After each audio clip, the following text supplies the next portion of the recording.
পাকিস্তানের মধ্যস্থতায় ইরান এবং আমেরিকা যুদ্ধবিরতিতে সম্মতি দিয়েছেন।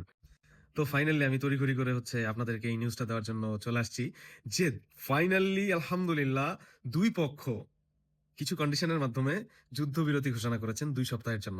তো আমরা ধরে নিতে পারি এই যুদ্ধের অবসান এখানেই ঘটলো।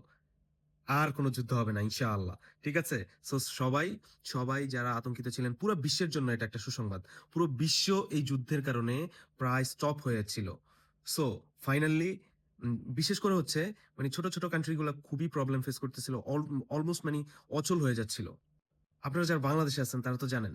বাংলাদেশ পুরো অচল হয়ে যাচ্ছিল এবং বাংলাদেশের মতো অসংখ্য দেশ পুরা টোটালি অচল হয়ে যাচ্ছিল। সো এটা আমাদের পুরো বিশ্ববাসীর জন্য খুবই বড় একটা সুসংবাদ। সো ফাইনালি এখন সবাই চিল মুডে, সবাই মনে করেন কাজকর্মে ব্যস্ত হয়ে যান। কোন প্রোপাগান্ডায় কান দিবেন না, কোন প্রোপাগান্ডায় ছড়াবেন না। হ্যাঁ? আর যারা ভিউ ব্যবসায়ী এদের জন্য এক বালতি সমবেদনা। ঠিক আছে? তোমরা এখন মনে করো এসব ভুয়া নিউজ ছড়াও। হ্যাঁ? আর যারা খুব মানে বোর হয়ে আছেন, পুরা চিল মুডে একটা ট্যুর দিয়ে আসেন। ঠিক আছে? ট্যুর দিয়ে এসে পুরা কাজকর্মে ব্যস্ত হয়ে যান। ঠিক আছে? আশা করি ২ সপ্তাহ পরও আর যুদ্ধের কোনো সম্ভাবনা নেই। হ্যাঁ? সো চিল, চিল। আসসালামু আলাইকুম ওয়া রাহমাতুল্লাহি ওয়া বারাকাতুহু।